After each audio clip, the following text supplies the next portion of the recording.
Hello, everybody, and either welcome or welcome back to my podcast. As always, if you do like this, please rate, comment, and subscribe. You can find me on iTunes, Google Play, Stitcher, SoundCloud, Spotify, and YouTube. Well, this week has certainly been a downer. Not really a whole lot positive to talk about this week, but before we get too far into this, if my voice does sound a little weird and does weird things during this recording, I am just coming off of a head cold, and I think I still sound a little off, but if I do end up sounding off in the final recording, it's not you, it's me. It will be better next week, hopefully, and maybe my allergies will let up too.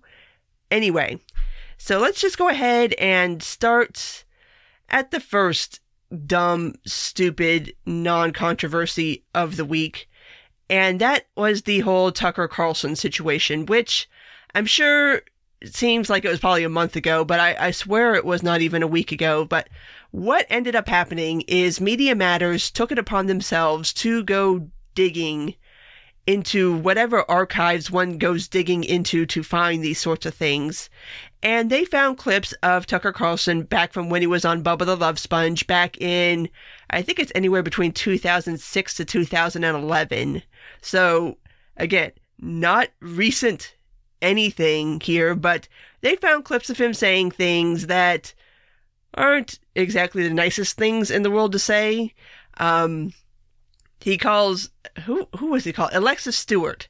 He said she was cunty and had some things to say about Ariana Huffington.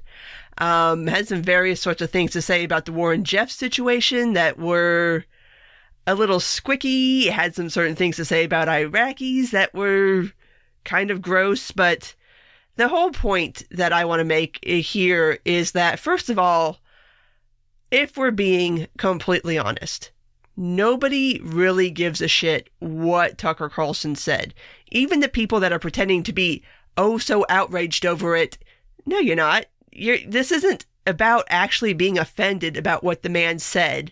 This is about playing this stupid little gotcha game that we do now, where you go into somebody's past and you go way into the Wayback Machine and you pull up either tweets or Facebook posts or pictures, or in this case, audio of somebody doing something that in the year of our Lord 2019 isn't considered kosher anymore. So you try to drag somebody using this old material. And obviously this didn't start with the Kavanaugh hearings, but that's really where it kind of reached its peak to me, because going back into that man's yearbooks to try to find things to keep him from being confirmed onto the Supreme Court was just stupid as hell. I've said plenty about that.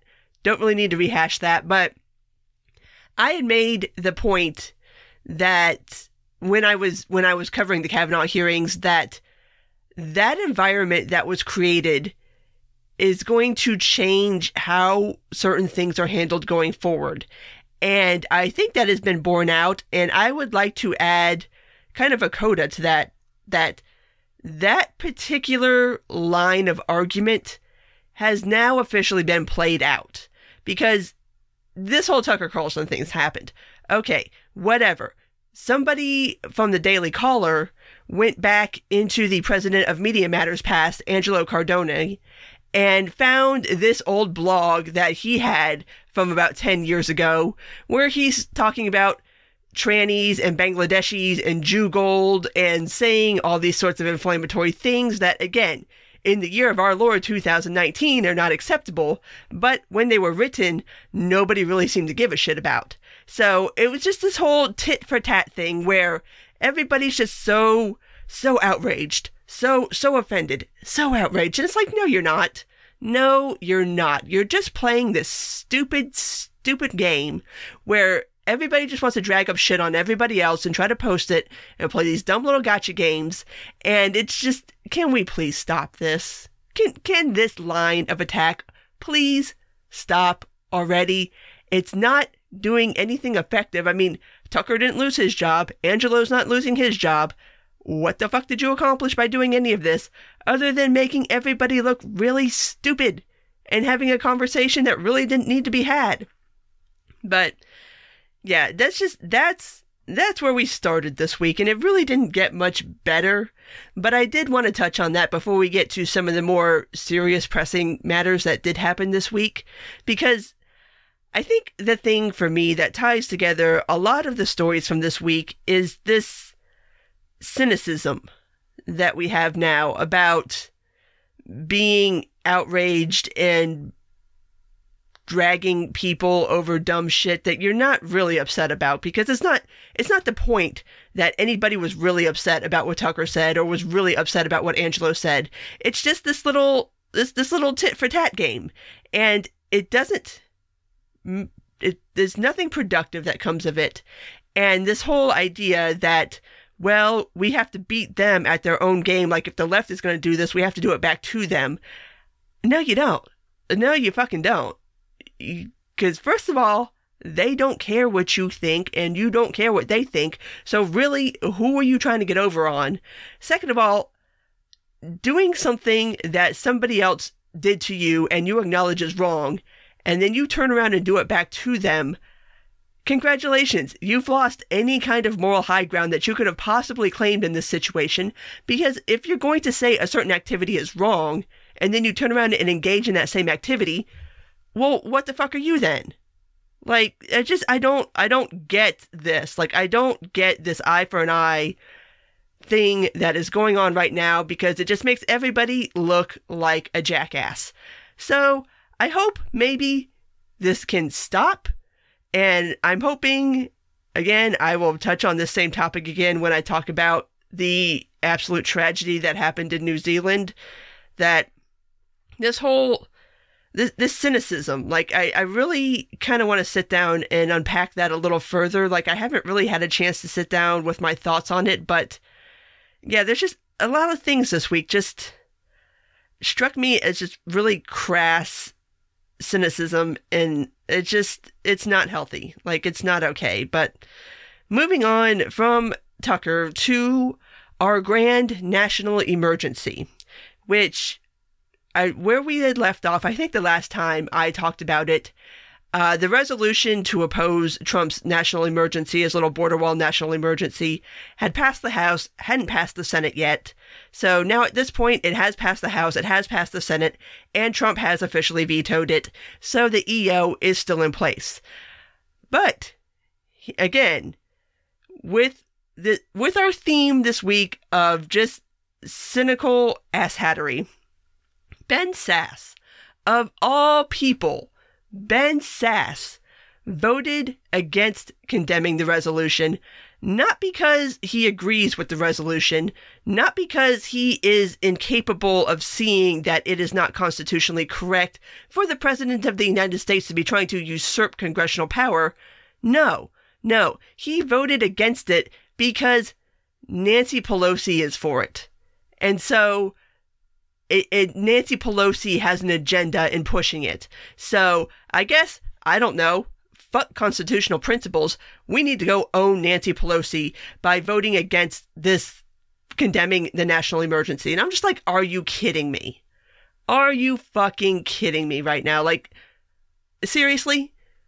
Again, it's this weird, crass cynicism of abandoning one's principles because you have to go own the libs.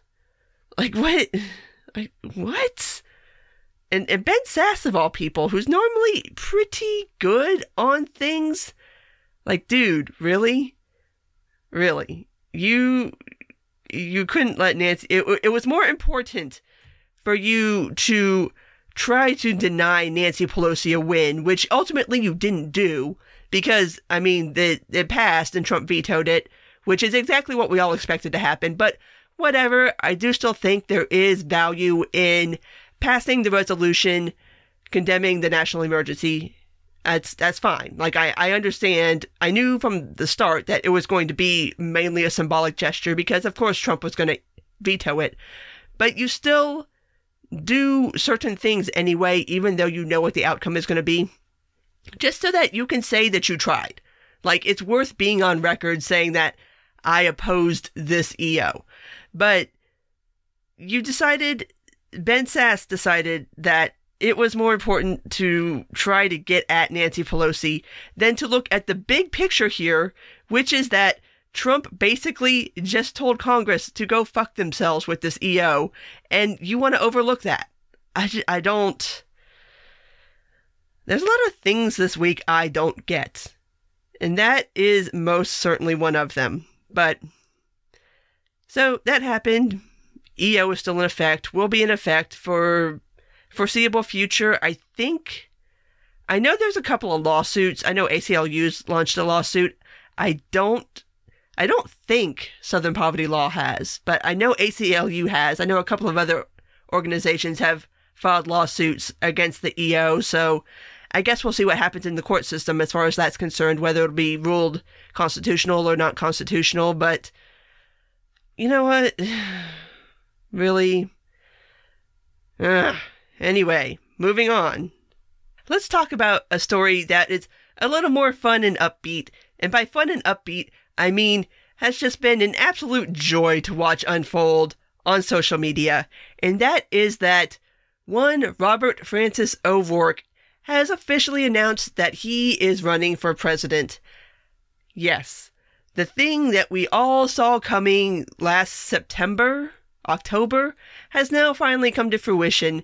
And the way this happened was just so perfectly Beto? I cannot pronounce his name, or that stupid nickname, the way it's supposed to be pronounced. I cannot make my mouth make that E sound. So he's just going to be Robert from now on, because I'm tired of trying to pronounce Beto in the right way. So, Robert, before he announced, right before he announced, and of course, obviously, this is coordinated because, this kind of stuff doesn't happen by coincidence. In the upcoming issue of Vanity Fair, he has the cover story. And so the cover of Vanity Fair is Beto sitting here out on some deserted, dusty road in an old truck with his dog Artemis, which Artemis has become kind of a star in his own right, because throughout this whole pictorial, his dog Artemis, which is this very handsome looking chocolate lab, but every time he's in a photo, this poor dog just has a look on his face like he wants to be anywhere else on earth other than with the O'Rourke family. This poor dog just looks so sad in every picture, and it's hilarious. And of course, Twitter had an absolute field day with it. We had Save Beto's Dog trending as a hashtag on Twitter. It was fucking hilarious. But so this piece comes out, and it's a total and complete puff piece, but it's the worst puff piece you've ever seen, because it's you could tell it's trying to be a flattering piece, but there's just so much in it that's just so awful that it's within an hour of this thing hitting the internet, Twitter had already torn it to shreds. This puff piece, the kind of the TLDR, and this is the thing that I have been trying to tell people for ages, is that Robert Francis O'Rourke is a basic ass, upper class, Gen X white dude. There's nothing special about this guy at all. Who cares? Okay, you were in a punk band and you skateboard, and the funniest thing that came out of this, and not out of the Vanity Fair puff piece, but it came out a couple of days ago that one Beto O'Rourke was a member of the Cult of the Dead Cow, which was a hacker group from back in the late 80s, early 90s. But here's the thing. Beto wasn't a hacker. The only reason he had any kind of affiliation with them is because he had his own BB back in the late 80s. And now, for you young people who don't know what a BB is, that is a bulletin board. And way back in ye olden days, us old people were on the internet too, but we didn't have things like pictures or podcasts or videos. What we had was text-based chat rooms where people went and actually typed things into the computer and then posted them on the internet, and then people responded to them. It was very primitive technology. I don't think any of you would understand it. But so because he had his own bulletin board back in the late 80s, all of a sudden it's this idea that he's being spun into being this cool, edgy hacker. It's like, that motherfucker didn't hack a damn thing. He never wrote code. He didn't hack anything. He wasn't part of any of Cult of the Dead Cow's hacktivist activities, in which they were a hacktivist group, which, if you don't know what a hacktivist is, it's a hacker or a group of hackers who kind of are white hat adjacent. Like you're hacking into a specific thing, a specific group, a specific network in order to show vulnerabilities to it. So it's not an entirely malicious thing, but it's slightly malicious. Anyway, he wasn't doing any of that. No, he was just on the internet in the late 80s. Like, okay, cool. Lots of people were on the internet in the late 80s. Dumbass. It doesn't make you cool. But it's just, yeah, there's been a lot of puffery around Overwork now because he's running and he's getting like this kind of Obama treatment where they're fluffing him. And there's really nothing to fluff because he's not very interesting. And I had thought that he was the mayor of El Paso. No, he wasn't even that. He was a city councilman. And then he joined Congress. He was a representative, and then obviously he ran for Congress against Ted Cruz and lost. So, yeah, that's about the sum total of interesting things he's done. He started a company. He married a wealthy woman. Like, he's just not that interesting. Not that cool. But, so, like I was saying, the Vanity Fair piece got ripped to shreds, and everybody, for a good solid 48 hours, was just going in on Overwork, and it was hilarious.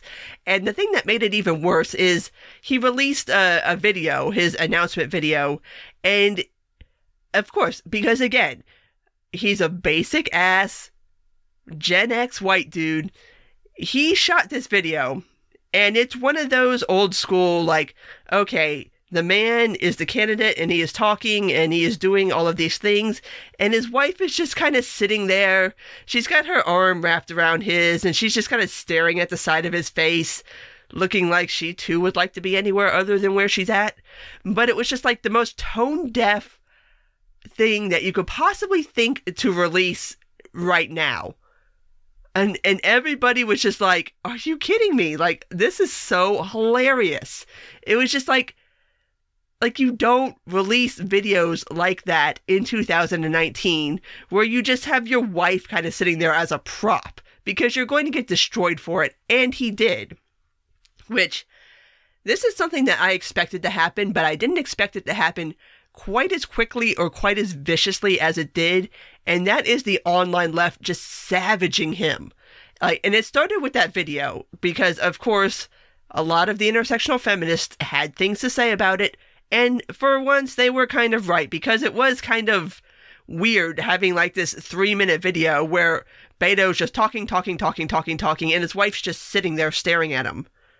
Like, she doesn't say anything. Like, she's just there. It's really just weird to watch. So, he got plenty of shit for that. And just pretty much everyone on the online woke left is like, oh my God, go away. And I kind of started a campaign to start calling him Robert Francis. Yeah, they're there too. They're like, we're not even calling him Beto. He's Robert Francis now. And it's like, all of a sudden, the left has woken up to the fact that this is just a white dude. Like, you guys loved him when he was running against Ted Cruz, but now he's just basic white garbage to these people, and it's funny as fuck to watch. I mean, it was just, it was like everybody just went in on this dude. Like, I don't know, I didn't see anybody who was like, yeah, it's a good thing Beto's running. Everyone was just like, this is stupid and horrible, and we're going to drag it mercilessly, either for the lulz or because you genuinely have problems with O'Rourke. But yeah, it was rough. Like, I didn't think that he would gain any traction, but I didn't think it'd be quite that savage that quick, especially on the left. Like, of course I knew everybody on the right would make fun of him because it's so easy to make fun of him. He's like a total Gen X caricature. It's hilarious, and the jokes practically write themselves. But So I don't really know how this is going to end up for him. As of this recording, he has not released his first day fundraising numbers. So that pretty much tells you what those were, because, I mean, especially when you contrast it with Bernie raising $6 million in one day, and all of a sudden Beto, like, we're not even going to talk about his numbers. Like, he's not even releasing those numbers. It's just like, oof. Yeah, this was probably a bad idea, dude. Like, maybe you should have sat this one out. But he's here now, and I saw today Kristen Gillibrand has now officially thrown her hat into the ring, so I don't even know how many people are running for the Democratic nomination in 2020 now. I think probably like 15, somewhere thereabout, because I think the last time I checked it was 12, and there's been a couple of people announced since then, so I think it pushing like 14 or 15. Oh, and on the Dem 2020 note, before I forget, and before we leave out of this topic, Biden is making noises about how he is going to run. So we may get more old white men running in this race.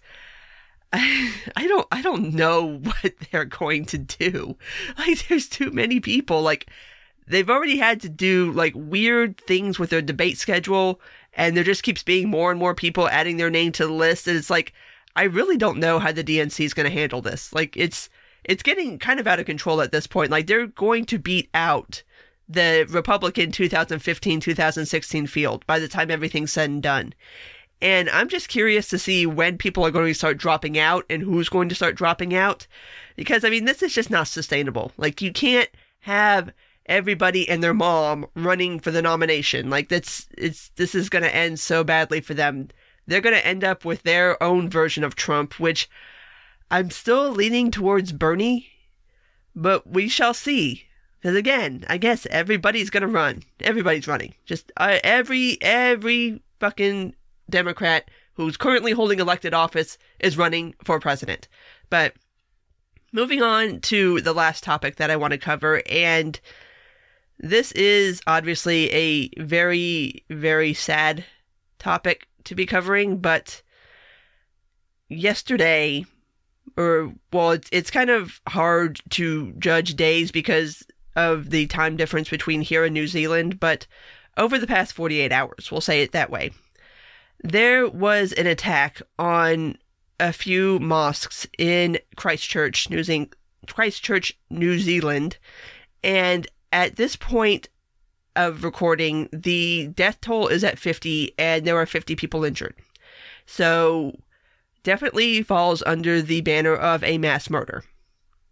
Here's what bothers me the most about this. I mean, aside from the fact that somebody shot up places of worship, which I know I talked about this during the Tree of Life situation, but there's just something deeply offensive about targeting people in a place of worship when they're in their prayer. And I'm not even a religious person, but there's just something about that it's different and worse than attacking people in other places, because those are holy places for those people. This is a place where people go for sanctuary. It's a place they go for comfort. It's a place they go to pray and to talk to each other in a safe place. And having somebody target a place of worship, I think, is just on another level than attacking people that are, say, at an outdoor market, or you're at a movie theater, or you're at the mall, or you're just somewhere else out in public. It's different, I think. And here's the disturbing part about this to me, and this is where I come back to my crass cynicism argument that I was making earlier. The gunman who, to social media's credit, and I have to give everybody credit on this one, I do not know this dude's name. It has not been put in my timeline. I've not seen any news reports that have said it. I've not read anything that said it. I have no clue what this dude's name is. So, good job, social media and media in general, for finally maybe doing the one thing that can help to start to stop this sort of thing, and that is to not give these people the publicity that they were searching for. And this guy was searching for publicity. Like, he live streamed this. He live streamed it to Facebook. Like, he had on a GoPro or some kind of camera, and he was literally talking through this whole thing and just live streaming it. And I've not seen the video. Like, I have no interest in seeing the video. I know Facebook and YouTube have completely scrubbed the video. Like, you cannot find it on their platforms. I don't know if Twitter has, because both YouTube and Facebook, and again, this is one where I have to give props to social media, were incredibly proactive in shutting down any streams of this, any tapes, any recordings, any of it got shut down like almost immediately. So there's that, but I know it was circulating on Twitter. I don't know where Twitter stands on that right now, but there was really a concerted effort amongst social media and all of us who consume social media and media to not spread that. And I want to give everybody a round of applause for that. Everybody was a fairly decent human being for once on social media. Everybody kind of came together and was like, no, we're not giving this fucker what he wants. But that, and in addition to doing this live stream that I know some people saw, like I said, I have no interest in seeing that. I want nothing to do with that. I don't want to see people get killed. No. He also released a 79-page manifesto. I think it was originally released on 8chan, and then that kind of spread around during and after the attack. And from what I can gather, because I'm not sitting down and reading 79 pages of fuckery, like, I do not have that kind of time in my life, and I really don't want to anyway. This was like half manifesto, half troll job. And I say that because there were certain things in the manifesto that were obviously meant to incite a certain reaction. It was shitposting, basically. Like, saying things that, like, Candace Owens was one of his biggest inspirations, which Candace Owens says some bullshit, but Candace Owens has never said anything even remotely close to advocating for killing Muslims in mosques or anywhere. Like, I will stand up for Candace Owens on this. She has never said anything of that sort. And just shit like that, and just certain things that were said in the manifesto and certain things that I heard were said on the live stream were, like, it was shitposting. So, this whole incident, on top of targeting Muslims in their places of worship, was also meant to incite a certain reaction in the U.S., in U.S. media. This was very much, like, nothing that was said on the live stream, nothing in the manifesto was specific to New Zealand, but there was a lot of it that was specific to the U.S. and our current political situation and our current political climate. And so, what bothered me a lot is everybody acknowledging that this manifesto was at least half shitposting and half meant to create a certain reaction. Now, if you know that, you would think that everybody would take a step back and not fall for the troll. You'd be wrong. You would be very, very fucking wrong, because so many people did and still are falling into the trap that this guy laid and reacting the exact way he wanted everybody to react to this. And that's just, I mean, really, like, can we please not give the mass murderer what he was after? Like, is this that hard?